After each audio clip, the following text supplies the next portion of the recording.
One man, one mission, to rid the world of chronic anxiety once and for all. The Anxiety Guy, Dennis Simsek, shares his personal transformation from living a life filled with overwhelming worry to becoming a full-fledged positivity machine, a leading authority in generalized anxiety. Dennis gets to the truth of your mental health challenges and sets you on a path to transforming each and every area of your life. Here he is, the one and only, the Anxiety Guy.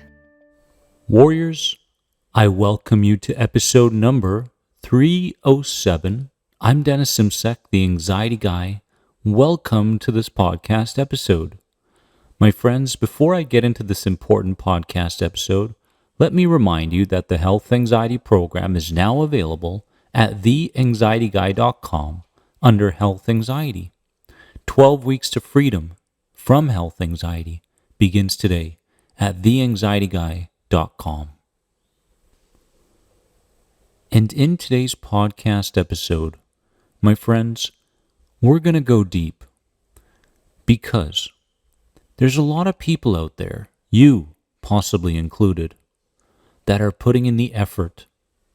They're putting in the conscious effort in order to guide their inner child's subconscious mind to new meanings, new perspectives. And with all this effort, there's something that you are not aware of that's holding you back. This was me for a very long time. I said, my goodness, why can't I love myself? My goodness, why can't I have a certain degree of self-worth? If your self-worth feels low and your happiness is dependent on other people, then listen up. If you know that love is the answer, and yet self-love always seems to defy you, this episode is for you. I want you to understand this. You, possibly, have not associated new meanings to words like love, care, healing, peace, etc. So you keep experiencing the same pain connected to old associations to these words. Let me help you to understand what's going on. Your parents were your gods, your main authorities at the beginning of life. Hence, whatever they did and however they thought became the meaning around love. If they argued a lot, then anger means love to you at a subconscious level. If they watched horror flicks during their relaxing time after work, then you associated horror to peace and calm, hence your discomfort whenever you tried to relax. Positive words many times don't have positive meanings to anxiety sufferers because they've associated each to some type of pain. I remember this being me for a very long time. I would look in the mirror and say, I love myself. I love that this inner child is looking to protect me. I love life. But the truth was, what was the interpretation of love from the perspective of the inner child? That was the question. Well, what love was argument. What love was for me was suffering. What love was hate. Remember, the conscious association that you attach to something means very little right now. It's the subconscious association that you're dealing with. It's the inner child's perspective over, for example, love.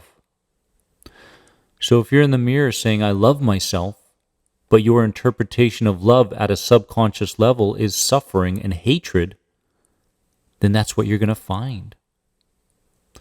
This is very, very important because you hear the quotes all the time. It says, you got to love yourself. You got to love yourself. Well, yes, but first you have to consciously, repeatedly, and with emotion change your interpretation of love. I'm going to show you how to do that in a second. But right now, right here, I want you to take in this information. I want you to take in this knowledge.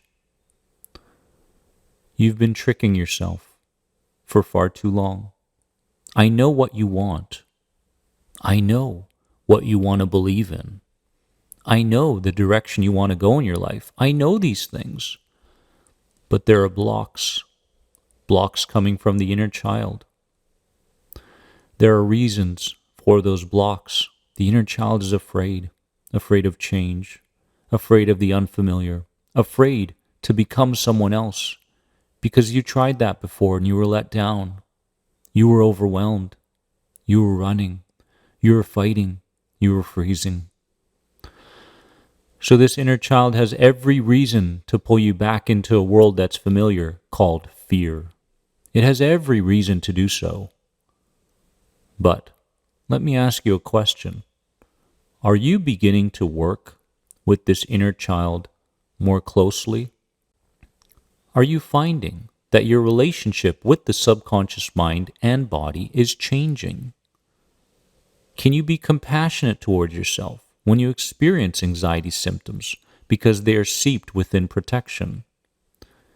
Can you be understanding when intrusive thoughts arise, knowing that you don't have to go down that rabbit hole anymore? Do you have this level of awareness as you go through your day?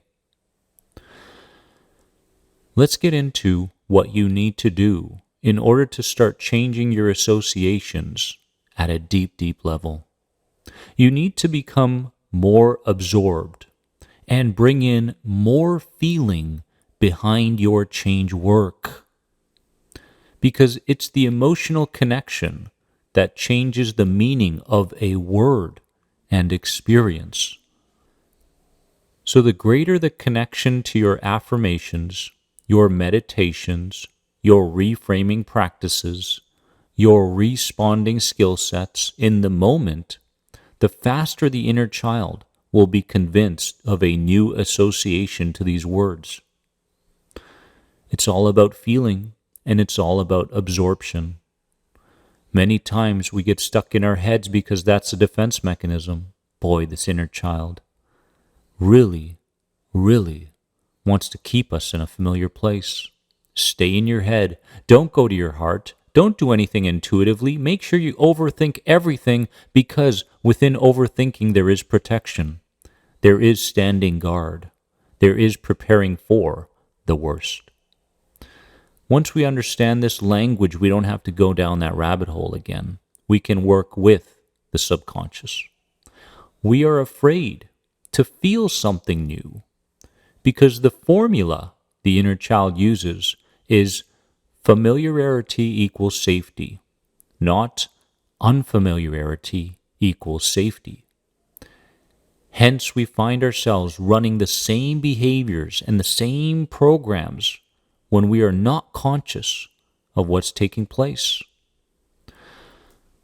So remember, in order to love yourself, in order to find inner peace, in order to be comfortable in a world where you let go and can be carefree, you have to change the meaning of these words. Because at a subconscious level right now, the meaning is connected to something negative because of what you saw, because of who you merged with, because of what you experienced at those very delicate years, those years where the door was open, the door to your brain, the door to your body, and you let everything in. Now your reality is still connected to that programming, but it's got to change. So remember, when you do your work, make sure that you are absorbed and bring in more feeling behind your change work. This is the key. Put your heart into your change work, and you change the meaning of these words. Hence, you become someone different. This is the message today. Did I mention that I love you all from the bottom of my heart? Remember that you are more than anxiety. Do you know someone or a group out there that may be struggling? Please share this podcast with them. Let's help as many people as we can. And if you have any other questions on the Health Anxiety program, head over to theanxietyguy.com today. Have a wonderful day, because you deserve it. Bye-bye. Thanks for being an important part of the Anxiety Guy podcast community. If you enjoyed this podcast, please leave a positive rate and review. If you're searching for further support on your road to recovery from anxiety, head over to anxietyexit.com and take part in the powerful End the Anxiety program based around the CBT model. If you're searching for a more one-on-one approach, you can sign up now for personal coaching sessions with Dennis via Skype. Remember, you are more than anxiety. See you in the next episode.